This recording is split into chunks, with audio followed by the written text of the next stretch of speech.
Hey everyone, Jim Phoenix here. Today on Streamin Demons we have the old Demon Knight, the new Trailer Park of Horrors, and the borrowed or the retro, which is none other than Wunderbar.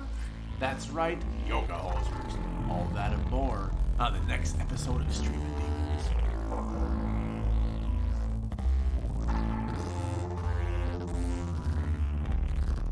Hey everyone, Jim Phoenix here, and welcome to another exciting rendition of Streamin Demons. With my forever co-host, Voodoo Priestess. Say hello. Hello, Governor. And our very special guest, definitely not my cat freaking out, but Anjo. Am I saying your name correctly, Anjo? Anjo? My actual name is Andrew, but it goes by Anjo. Anjo. There was a Asian foreign exchange student in my high school who could not pronounce the name Andrew. He would call me Anjo, and then my friends overheard it, and the name stuck forevermore. So, yeah. So just try and say the name Andrew in the most racist Asian accent you can, and chances are you'll pronounce it right. Voodoo, that's all you. Voodoo is our expertise in that. No, it's a pleasure of having you here. Thanks for having me. Yep. If you are brand new to Streamin Demons, our concept is simple. We have one borrowed, which is a rental, or if it's in the movie theaters now, you're kind of borrowing it for a minute. One new, which is new-ish, and one old. And the rental, by the way, can be a spinneroony, old or new. Who knows? But as I am a very lazy person, we always let the guests go first. Anjo, take it away. Cool. So my recommendation is a little bit more mainstream than what you guys normally suggest. You guys, I checked out the episodes, and you guys got some deep cuts going on. Pointing at you, Voodoo. He's pointing at you. No, that's awesome, because I'm always on the hunt for new things to check out. So I was very happy you guys don't do some of the more common things, but I am a common dweller, and one of the things that I love that doesn't get too much love from a lot of the horror audience is a film called Tales from the Crypt presents Demon Knight. Demon Knight, my God, I saw that in the theater. Did you really? I envy you. I was too young to even know that I could do that when it came out. It's from 1995. Five-ish. Five. Okay, I can see that. So this movie is absolutely a horror gem in my mind, because it's one of the rare blends of horror and action. It's not, most of the time when you think of a horror blending with another genre, you think, oh, horror comedy. Like that's the most overdone, meld of the genres. But this one was a action horror movie. And, it still has these like cheesy puns in it and goofy comics, because it's Tales from the Crypt. Tales from the Crypt. Yeah. I mean, now granted, the script was not designed from a Tales from the Crypt comic book. It wasn't from EC Comics. It was actually a standalone script that was bought and then kind of converted into a Tales from the Crypt movie. Yeah. But it still has all the wonderful Tales from the Crypt stuff in there. So, they obviously did some polishing after the fact. The Crypt Keeper bookends it as usual, like a giant episode, doing his thing, but it's them going to the movies. They got a big budget. They're, the Crypt Keeper is actually walking around in certain scenes, which is not something that you see actually happen in the television show. Usually he's cut off at the waist like a Muppet. He's a Muppet. Yeah. Yeah. But this movie is such a gem because yes, it gets the horror right. When they're doing the horror moments, it gets the comedy right when it's doing the comedy moments, and it gets the action right when it's doing action moments. Like it always knows what it's supposed to be at any given time, and it leans into it fully. Billy Zane steals the movie from me. One of my all-time favorite Billy Zane performances. I don't know anyone who can watch this movie. You can walk away from the movie going, yeah, okay, it was all right. But you can't walk away saying anything bad about Billy Zane from this movie. It's like Zoolander. You can't talk bad about Billy Zane's performance in Zoolander, which is perfect. And the brilliant thing is you get so much of it in this movie. He is, and I'm trying not to be a spoiler because much like you guys, I don't believe in spoilers because there is always somebody who is discovering something that's old as new. Like I just had a kid and I am so upset when people are like, oh, I don't want any more remakes or I don't want any origin stories. I'm like, my kid hasn't seen anything. He doesn't know that, spoiler alert, that Darth Vader is Luke's father. No. Like he doesn't know that yet. So I'm not going to ruin anything for any of the listeners, but I will give a kind of roundabout plot thing. It's a Tales from the Crypt magnified episode where basically Jesus's blood has been stored in a key, and it's kind of a MacGuffin. And Billy Zane is chasing after it, and the great William Sattler from so many things. He was actually in the very first pilot episode of Tales from the Crypt, so it's kind of fitting that he's in the very first movie for Tales from the Crypt. He is playing this kind of, I want to call him a knight. What's the word that they use in biblical terms when someone's doing something virtuous? Is it still a knight? It could be a knight. Crusader. Crusader. That's kind of, yeah. He's kind of got that kind of a gig. And he's rocking around in a leather jacket the whole time. And his job is to protect this mysterious key from Billy Zane. And he gets holed up in this hotel in the middle of nowhere with an all-star cast of people who you may not know their names, like the actor, but when you see him, you're like, hey, it's that guy from that thing.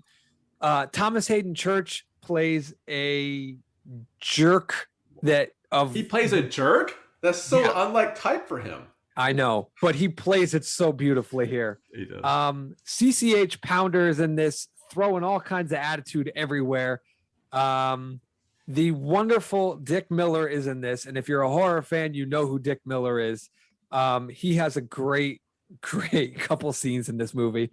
And rounding it out is a big for me. Now, I did my research before coming on, and I'm 99% sure. I can't say 100% because I don't want to go too hard in the paint, but 99% sure. Jada Pinkett plays, and this is kind of a spoiler, but not really, the first African-American final girl.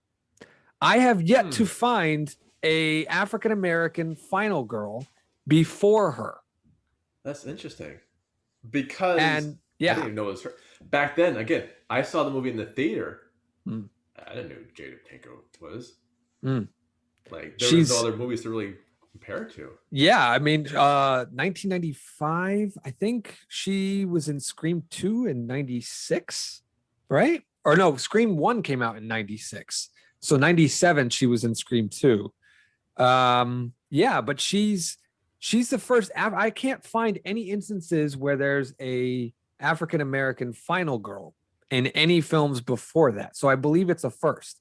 And there's also, I mean, I've checked out some other podcasts, and there's been talk that it's kind of hinted at that she might be part of the LGBTQ community. It really wasn't something that was, hammered on hard back in that era of filmmaking. No, it was not. But it's implied. There's a couple of things that kind of point you in that direction. So that could also be a first if you choose to see it in that lens. But the overall take thing is it's got a great cast. It's got a fun story. It's just fun. It's got the crazy 90s visual effects that you would love. There are demons in it. Spoiler alert, because Demon Night. And suddenly, the only way to kill a demon is to shoot out its eyes. And when you do this, the wonderful, I don't want to call it CGI because it's not really CGI, but lightning shoots out of their eyes when you do it. And that's how you kill them. I think that's what they do it. Yeah, it was something. It's that definitely it's a dated effect, but it's still, it's fun. That's the big takeaway. It's got all the genres blended into it like a wonderful salad, but it's fun. It's delicious to sit there and watch. And it's only 90 minutes. It's one of those movies that could have easily gone for like 2 hours. And I kind of secretly guilty wish it did. because I want more, but it's only 90 minutes. Yeah, those So- 90s, and that was the whole 90-minute formula. Act 1, Act 2, Act 3, you're out. We didn't have that much of an attention span back then. I think I that's what it was. that. It's a terrible shame because this movie, and Billy Zane has said on often occasion that it's his favorite role that he's done, period. He does it really well. And he steals the show, hands down. And he's even said that, if they ever came to him with a sequel, he would sign on immediately, which the filmmaker in me is like, I have to be successful in filmmaking because I will kick out a script and I will fund it myself if I could, just to make it happen, because it's such a fun movie. We'll get the real blood of Jesus too. It'll be cheaper. Trust me. Whatever works. I hate you. So I've talked a lot. So if you guys wanted to jump in there. No, absolutely. It's brilliant. And I do underpin one thing you're saying, that if Jada, again, back then it was just Jada Pinkett, but if she was part of the LGBTQ community, the 90s were part of a time where people didn't know Freddie Mercury was gay or bisexual. Right. Like, really? You didn't quite try to hide it. Yeah, well, I mean, really? That guy? It's weird. It's weird though, because something, for the longest time, I just innately assumed that Billy Zane was gay. And I only recently, within the last year, found out that he is not. Really? That's more. Yes. Yeah. Wow. He's been married to women. He's interested in women. I guess there was never any instance where he was gay. I don't know why I assumed that, but it's just one of those things where you can assume one way or the other, but you never really know someone's preferences until, they tell you what they are. And that's brilliant. And that's one of the things I love about watching movies. I should never care. Yeah. And that's the thing, is like, I really don't care one way or the other. I mean, I care in a contextual kind of mindset where it's like, okay, there's representation going on. But in terms of whether I like or dislike a character, it had no effect on that whatsoever.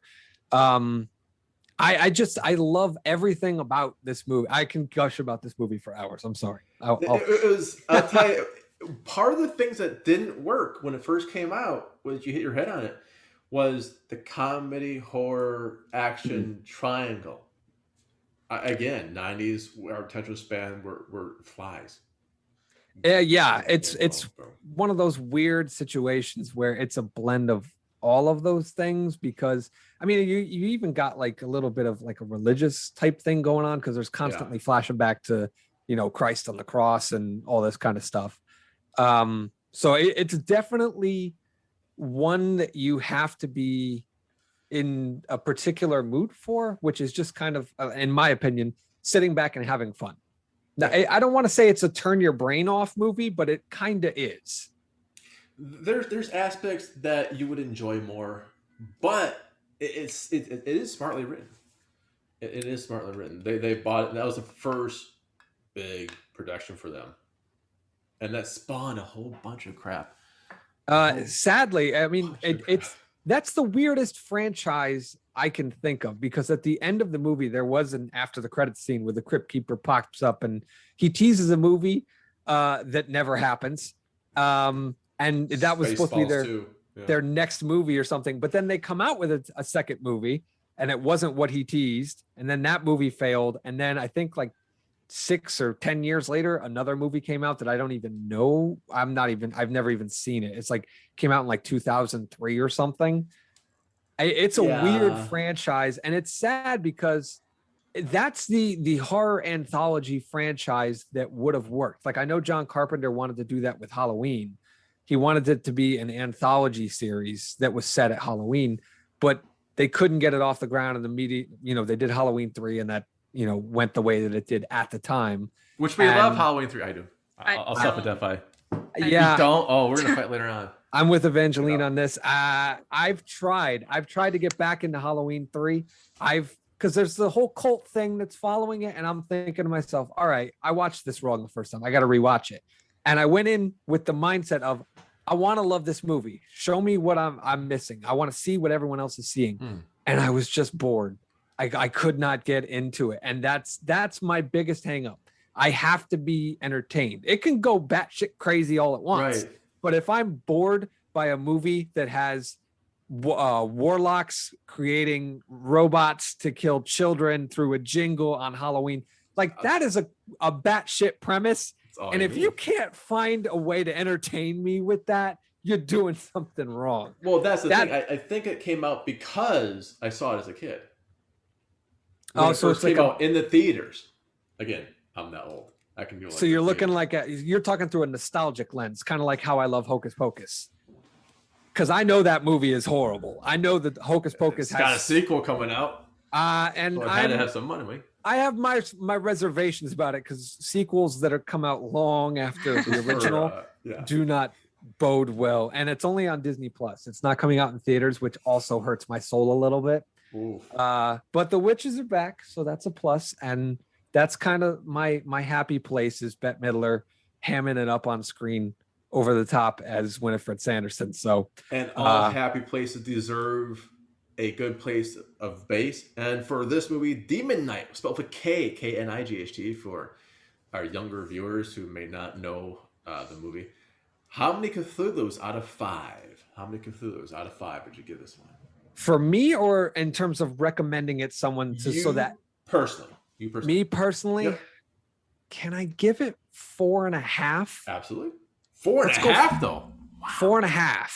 That and I have reservations about rating it that high because I'm big on managing expectations when you're going into a movie. And if I don't want to overhype it or oversell it. It definitely doesn't feel like a full experience. I don't know how to express. There might be a director's cut.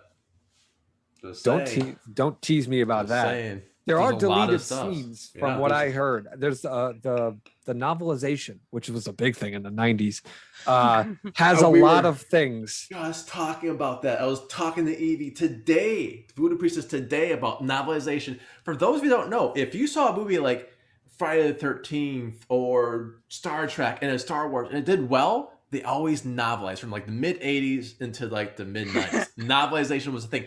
If a snuff film did it, like, this is the best snuff film ever. Let's get a novel for the young kids out. That was YA literature back then. That was our only thing we had. And on top of that, one of the beautiful things about it is there was a weird mystery that kind of happened with those adaptations because there would be things in the novelizations that weren't in the movie. And sometimes it was because the novelization was written from a previous draft of a script and things had gotten cut. And sometimes it was just the novelization writer just making up whatever he felt like to kind of round out the page count. Yeah. So it was one of those things where it's like, does this exist? Is there footage of this? I want to see this. And it was always the fun mystery to see if you could kind of hunt down alternate versions and see if things actually did or did not exist. Well, I do know it might not be a director's cut, but there are hidden scenes. And then, but 4 out of 5, that's huge. And I'm not following that. So Voodoo Priestess, you're up. You're following that. I'm not following 4 out of 5 on a movie I saw in a theater. No. Okay, so I get the new, and I chose something that's new on Tubi. It's from 2008, but it's new on Tubi. So there you go. New to me. Trailer Park of Terror. Woo-hoo. Wow, and that's actually how this spawns, by the way. Trailer Park. Is that an anthology? No. No. I know it sounds like it would be. Yeah. Basically, a girl named Norma lives in a trailer park, and it's a jacked up place. It's a jacked up trailer park. It's like, it's not even the stereotypical white trash trailer parks you think of. It's like a hub of crime, and it's just like real casual. Wait. So if that's not the stereotypical trailer park you think of, not like a hub of crime, what? No, I mean like some hardcore crime there. Like some hardcore crime. All the crime, so all it's not the just time. Like meth and sex and stealing. There's something besides that? Just all the crime. Because there's meth, there's sex, there's stealing, and there's murder. And it's like all on a large scale and all happening like within 5 feet of each other. My So, God. Yeah. That is one terrible trailer park. You're right. Yeah. And the Aptly named. story basically centers on Norma, who in the first 5-10 minutes just goes, she tries to leave with a guy. She tries to like find a guy, be happy and married forevermore. How old is she? I thought you said she was a kid. Norma, I think she's like a teenager, but Okay. it's hard to tell At least got the because teens. I'm like, I thought she was like a little kid. I'm like, wait a minute, what? honestly, it's hard to tell because Hollywood always like uses Ages. older people. So I Yeah. can't really tell how old she is. I'm just sort of assuming because they're going to a dance. Hey, you thought I was 65 years old. Thank you very much. Yeah. Anyway. Yeah, you did it. And they kill him. They were like, lol, and then they just murder him. They're like, I'm sorry, Norma. And then she kills everyone else. And this is the first 10 minutes of the movie. That's not even a spoiler. That's the first 10. That's a setup. Yeah, that's Not a even setup. Past Act 1 yet. Oh my Yes. God. And this is where the plot goes. A bunch of Catholic Reform people are on a bus in a storm, and they crash into a truck, and then they like walk over to the trailer park, and the plot starts there, and it's kind of awesome. Is this the one where there's a barn and they want to seek shelter, and the old guy's like, yeah, but my daughter's possessed in the barn. You can go in there, but just don't sleep with her. And they all go in, and the storm like clears, and they come back out, and they're having breakfast, and you know, finds out they sleeps with the daughter, and he starts killing people by their profession. No. I want to know what that movie is. Yeah, it was a short story. I was like, I did a short story a little bit later than that. Okay, so nothing like that at all. No, there's no killing on professions. No, they just start killing because actually they don't really give much of a reason why they're killing. They just seem to kind of like it. So it's a trailer park, kind of. It's a trailer park, yeah. And are there bad Southern accents going on in this the whole time? 1 or 2. So while it's a trailer park, it's not a redneck trailer park. It's like maybe a little bit. What it's does in it the say? middle. Where it's set? Like, is there like a location? Do they say like it's in Alabama or some crazy place? Or honestly, I cannot remember where it was set. It was out in the middle of nowhere. Like, I mean, I can't imagine they did a good job setting it in the United States South, seeing as it's a Canadian film. From what I'm looking at on Google. Google, how Were dare you doing a Canadian film without me? How dare you? You hussy. I'm sorry. I am sorry. My God, the one film I could probably watch is not banned in Canada yet. Yet. Yeah, Once they find out what it's about. Oh man, they'll ban everything, I swear. But okay, so you have this. Act 1 is a complete shit show, or the first 10 minutes of Act 1 is a complete shit show in a good way. Yes. If you like killing is good. And then, if it's a Canadian movie, it's usually probably a Canadian Arts Council movie. So they have some budget. How's your effects? So there's no CG. There's just a lot of prosthetics, and it's pretty cool prosthetics. So I like it. Like, they have a certain way of going about the creature design, I suppose. That, and there's a funny scene with a compressor because they're basically zombies. Anyway, I don't want to spoil it. Just know that it's funny. It's very compressing. No, it's very compressing of it. Okay, so I have a question. If it's in Canada, is there maple syrup involved? There's meat. There's like porno mags. Porno mags? Oh my God. Jerky. If you summon pain, I swear to God. If you summon pain, no.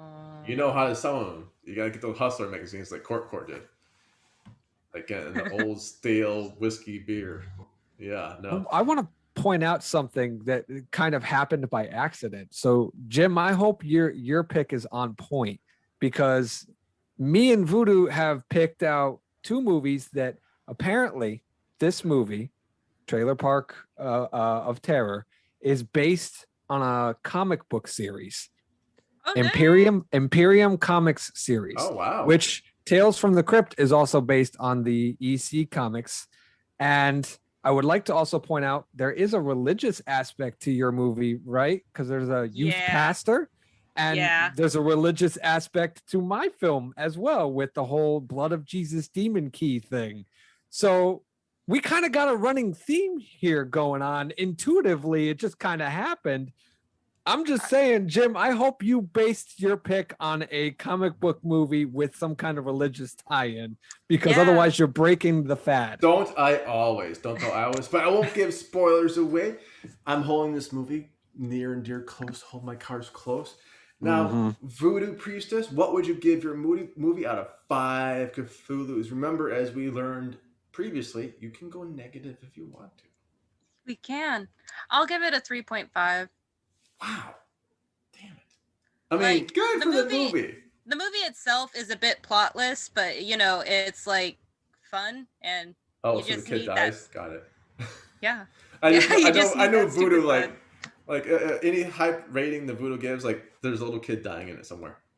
But the dog remains untouched. Like, snuff the kid out, extra star rating for you. Like, oh, that's a hard act to follow. Crap. Okay. But follow I will, and my movie is absolutely wunderbar. I've got a Canadian theme going, and it is the second of a trilogy of the Great White North trilogy by Kevin Smith, Yoga Hosers. I heard Kevin announce this long ago at a Comic-Con. I'm like, oh my God, this is awesome. I do know Moose Jaws is coming sometime never, but Yoga Hosers is the follow-up to Tusk. Same world, sort of parallel, almost not quite sequel-ish, but same world-ish. And what we have is the story of 2 young women struggling to make their mark on society. They're sophomores in high school. If I heard that line 12 more times during the movie, I might know their exact age. I think it's 14 and a half, almost 15. Because I think that's also exact quote. And it's based on everything I wish to craft. I watched The Craft, right, Evie? Is that the movie I had? Yeah, okay. You watched The Craft Legacy, the sequel. Right. It's everything I wish The Craft Legacy was. Meaning it shows what women really go through in high school, which apparently is just like phones and stuff. And it sets it up, and you have to like work, and your mom and your dad's dating someone and all sorts of stuff. It's not the first time I watched it. I watched it again today just to get it fresh in my mind. It was my rental. I actually ended up buying it from Apple, like rental schmental. $2 difference. I'll just buy the damn thing.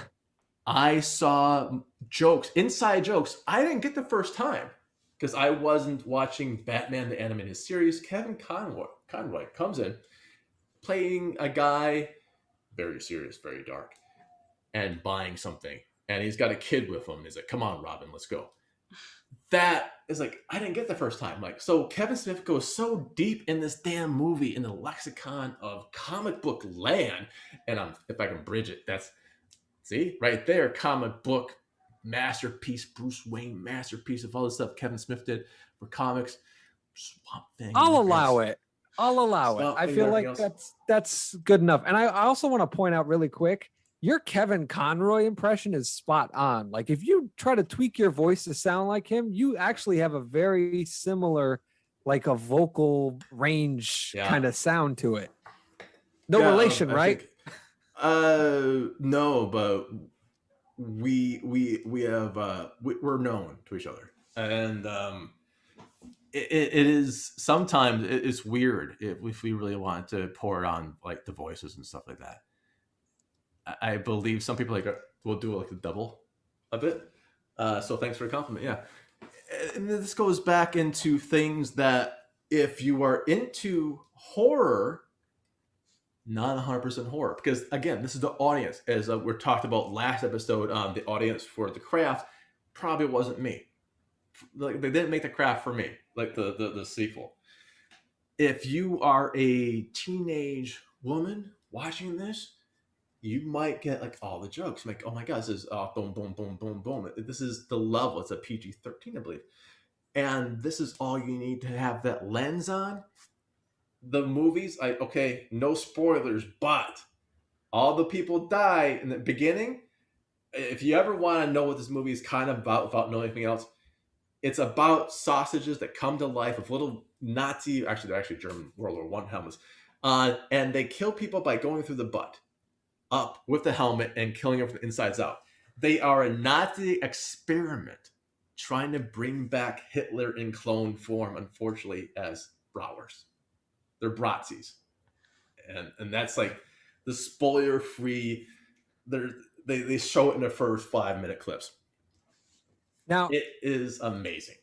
Is this the one with, and I don't want to say the particular name of the actor, but there's a A-list actor as a detective? Guy Lapointe does come back, and his Quebecois accent is perfect. It's an immaculate. Everyone, because I live in Quebec, all the people who are Quebecois watch this movie with me and watch Tusk with me, all go do the same thing. Like, holy shit, that's so good. That like, yeah, c'est bon, c'est magnifique. The Quebecois accent that this individual does is spot on, and he will appear in not scene one. He'll appear in Act One. That alone is worth the rental to a lot of the audiences to see who this particular actor is. Don't spoil it. Don't look it up. No, absolutely. I would never spoil it. No, not you. I'm telling the listeners, don't spoil it for yourselves. Don't look it up on IMDb or anything like that. Like, watch the movie, because it's one of those people that you're going to be like, oh. It's a Tropic Thunder moment. Yes. In Tropic Thunder, there's some characters, some are more obvious than others. You're like, holy shit, that was who? Some are more obvious than others. I won't spoil it at the end. But like, some are more obvious than others. You just like, oh my god, what the hell? But this movie, it's going to be the horror. Like, Tusk was horror, like it's just straight out horror. This is horror comedy, and I think Moose Jaws was just going to be some kind of absurdist horror. I'm not sure. Kevin used to say, like, think Jaws but a moose. Like, well, how the fuck do you do? Okay, whatever. It's all good. That's what we call it, Moose Jaws for. It's the third in the trilogy that may or may not get produced. But who knows with COVID. It is worth the buying. Like I said, it's not even worth a rental. You buy it. It's a couple dollars either way. Buy the movie. It's worth a repeat. The more you watch it, the more you'll catch. Stan Lee makes a cameo. Aww. One of his last cameos that probably made sense. And if you were a big Marvel fan person, Stan Lee, although since he's dead, I guess I can talk about this. I guess the NDA doesn't apply anymore, so we can't really pull this off. Stan Lee was making cameos in movies, and he insisted it was always the same character. No matter what it was always the same character. And if we looked at his cameos, well, how can that be? Well, there's always like The Watcher and Beyonder and different like that. So keep that in mind. We see Stan Lee's character. It's like, oh my god, this actually fits into the Marvel universe too. It is a wonderful little romp. There's not much blood and guts. It's not that gory. What? But you said the sausages go up and then whoosh. They don't show. Aww. They don't show. It's bratwurst. They're bratwurst. They bratwurst explode. It's all very cool CG'd. It's a cheeseball film made on a small budget. It is absolutely perfect. Perfect movie. I'm going to give that, because it's a perfect movie, because it's Kevin Smith, because a lot of people are in it. I wanted to give a 4.5 for just because of all that. I'm going to bump it up because I gave one movie -5. I'm going to take some points. I'm adding this one. 5 out of 5 Cthulhu is my final answer. You have to see Yoga Hosers if you like comedy horror, if you like yoga, if you like Justin Long, who makes me jealous because he's just doing yoga supposedly for that body. What the hell? I need to do more yoga. That's all I know. And there's a bunch of things that kind of interweave in the View Askew universe. I think the cameos alone are worth the price of admission. So I got 5 out of 5 Cthulhus with that. With that being said, time for our plugs. being our guest. Andrew, what do you want to plug? You're welcome to listen to Midnight at the Spaghetti Factory, which is my weekly podcast with my, former, he's still my buddy, but a former art school buddy. And we basically do deep dives onto all kinds of artistic topics. We've done everything from the art of dialogue to doing your art on drugs to all kinds of things out there. We're doing all kinds of crazy things. We have fun with our episodes. We get philosophical with our episodes. We talk technical with our episodes. We share resources. We do all that kind of stuff. So if you're into art, storytelling, things of that nature, Midnight at the Spaghetti Factory, we are available everywhere. Google Podcasts, Spotify, Apple Podcasts, the whole 9 yards. You can even check us out on YouTube if you don't do anything of that. It's a fun little podcast that we do. What's that name again? Midnight at the Spaghetti Factory. That is beyond amazing. I actually missed. Did you name it after the actual restaurant? Because there actually is a restaurant in the Midwest called Spaghetti Factory. Wish. My co-host actually named it, and really? He gave me a list of names, and I picked that one out because I felt like this is the kind of conversations that 2 security guards would be having at a spaghetti factory at midnight, because who really needs to guard the spaghetti? So that's kind of the angle we came at it from. That's amazing. Can't wait to check it out. And if you have Apple, it's so easy. Put it in, follow, subscribe, and it's already downloaded in your phone. Amazing. Voodoo Priestess, what do you want to plug? What? Ah, I would like to this hammer. The screwdriver. This fan. That is a lovely fan. Yeah. You should all have fans because it's going to be summer. It is going to be summer, and then my government actually might let me outside. See, we all have fans. See, we all have our fans. I wish I had mine on me because I'm a martial artist and I have a fan, but it has knives sticking out the end of it. Cool. Oh, that would have been so cool, bro. I would have been cool, but it's not anywhere near me at the moment. Shucks. And that is one thing I do miss downtown Montreal was the fan Tai Chi going in. And then they graduate to swords. If you master the fan, you get a sword. Really? Yeah, for real. Wow. I don't have the sword here, but yeah, there's you go from fan. If you don't cut yourself open, then it's here's your sword. So keep it cool in the summertime too. I'm going to plug. I've done this a couple times, but I'm really enjoying my experience in this Patreon. Darcy the Mail Girl's Patreon is patreon.com / Darcy the Mail Girl. It's a simple thing. There's 2 level memberships you can do right now, and you get so much for all of them. It's amazing. Just the camaraderie, the mutant family is all there. It's all goodness, and special little things like watching cartoons. Just the small things that may be illegal to stream. But I will co-sign this plug because I have been watching a lot of Joe Bob segments. I watched The Fog and Bram Stoker's Dracula the other night on International Dracula Day with Joe Bob, which I was too young to experience when he first did it, but now I was able to do it and appreciate it. So I definitely co-sign. Absolutely. And that's an amazing backing because you're right. Not only is there a bunch of cool things you can do now, she's going through all the archives and putting together, reassembling, and painstakingly so. So it says stuff like, press play here. Okay, now minute 8 of the movie, then you want to do this break. And minute 15 is this one. 25 is this one. She dials it down to the minute. It's awesome. That's a lot of work. And I love it. It's an easy... I actually, truth be told, I canceled my my Netflix subscription just to join this Patreon. That's awesome. It's done. And get my money. I'd rather support people who are, it's grassroots. So that's it for the show. For myself, Jim Phoenix, my co-host, Voodoo Priestess, and our special guest, Anjo. I'd like to say bye, everyone. Bye. Bye. Bye-bye.